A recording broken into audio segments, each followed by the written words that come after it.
was missing 6 defensive starters. So let's just start with that. Their entire linebacking core was out. So suddenly you go into this game with Pittsburgh thinking, oh, we can't be boring. We got to move the ball down the field. And Caleb Williams, in my opinion, played his best game as a pro. Yeah, he had a bad strip sack for a touchdown. Yeah, he misses open receivers. Yep, 4 straight game under 60% completions.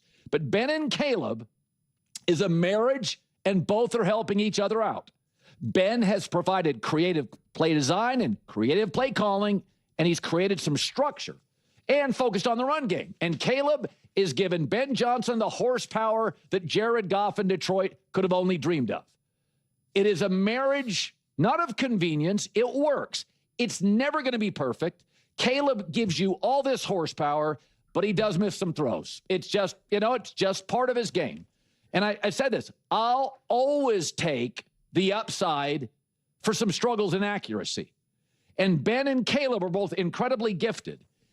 Right now, they're the #1 big play offense in the NFL. This is Chicago. That's something Green Bay does, or McVay does, or Shanahan does, or Buffalo and Josh Allen does. No, it's Chicago. And here's the thing about Caleb. If he's your quarterback, there's 2 or 3 guarantees. Big arm, big mobility, playmaker. Loves the big play. And Ben Johnson is providing the structure and the running game to allow that. Much easier to throw downfield on 2nd and 4 when you don't have negative plays. That's the one thing about Caleb. There's 2 or 3 things we all know about him. But I have said this for years about Caleb. He doesn't get hurt, and he doesn't throw picks.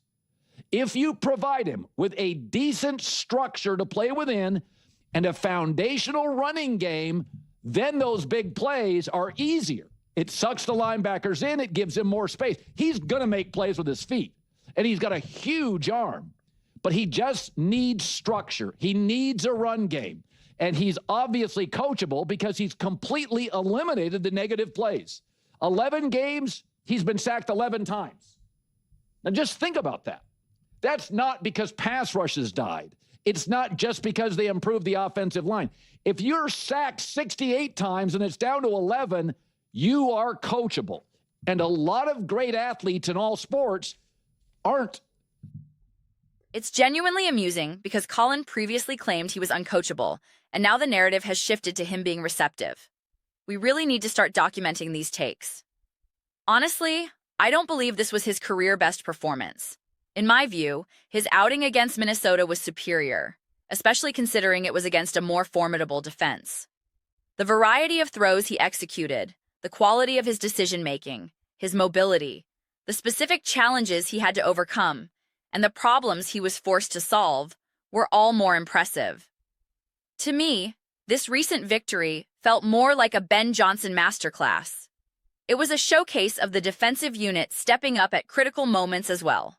This isn't to say Caleb played poorly or was insignificant, but if we're attempting to identify the pinnacle of his play or the team's performance, I see this win as a testament to the structure around him. I continually observe how seamlessly Ben Johnson has integrated his philosophy as a head coach, and it's a magnificent thing to watch.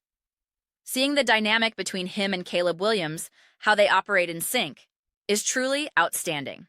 As I mentioned in my post-game analysis, I always search for a specific sequence of events, a pivotal timeline in a game. In this instance, it was the strip sack that maintained the score at 24-21. The opponent was well within field goal range, poised to tie the game at 24-24 or even take the lead with a touchdown. That forced fumble and recovery was a monumental shift. Immediately following that, Ben Johnson dialed up a play that resulted in a wide-open reception for Moore, instantly positioning the team inside the 35-yard line and into field goal range. It happened in a heartbeat.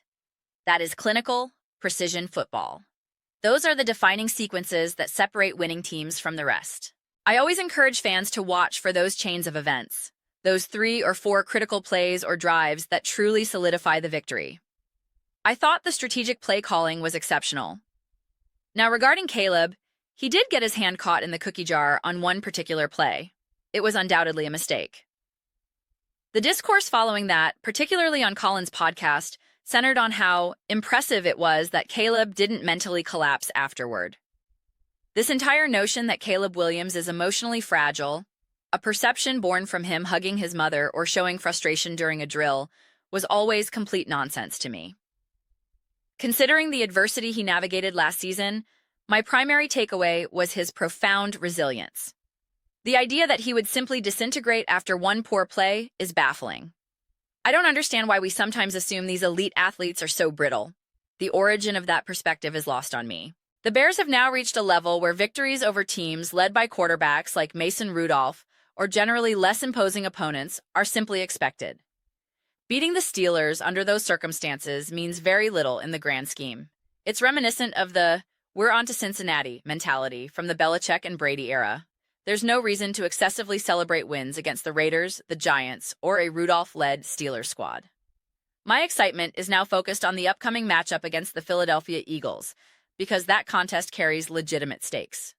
A win there would not only demonstrate their capability against a strong opponent, but would also firmly place them in the conversation for the NFC's top seed, a first-round bye, and home field advantage. That is what is on the line. This is the level of discussion we should be having, not elementary conversations about whether a quarterback can avoid a meltdown after a single error. Frankly, I don't feel the need to dwell extensively on this most recent game. It's similar to my approach with other teams. You acknowledge a solid win, like the Seahawks had, and you move forward. The same goes for the Rams beating a Buccaneers team that perhaps wasn't as good as advertised, especially after Baker Mayfield's exit. The feeling is different, however, with a team like the Detroit Lions. They needed that win, and when you require nearly 300 total yards from Jahmyr Gibbs to narrowly defeat the Giants, it warrants a deeper conversation about their current state. You have to marinate in that performance. With the Bears, I don't believe that's currently necessary. They have consistently demonstrated their ability to handle business against teams that aren't providing elite-level opposition. The real test, and the fascinating prospect, is seeing what they can do against the Philadelphia Eagles, a talented but inconsistent squad. It's a very winnable game, but you never know which version of the Eagles will show up. Will it be the team where A.J. Brown explodes for 150 yards and Saquon Barkley rushes for 100? Or will it be the version where the run game is stifled and Brown is largely ignored? Will their defense be opportunistic or vulnerable? That uncertainty is what makes this upcoming game so compelling. Unless the Eagles completely lay an egg and have a disastrous performance, a victory by the Chicago Bears against a Philadelphia team playing at a high level would be absolutely massive. Since that game is right on the horizon, it's naturally where my focus lies with this team. This line of thinking is, in itself, a compliment to the Bears. They have elevated expectations to the point where we are already looking past the last win and toward the next major challenge. But those are just my reflections. I am very interested to hear your perspectives. What are your thoughts on Caleb Williams and the Chicago Bears? Does this squad look like a legitimate title contender, as the Chiron suggests? Let me know your opinions in the comments below. I read every single comment, whether you agree with me or not.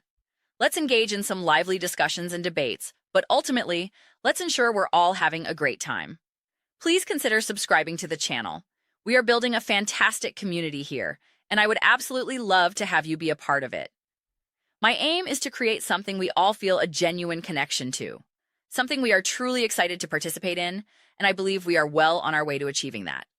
Also, please don't forget to give this video a thumbs up, as it genuinely helps with visibility and the platform's algorithm.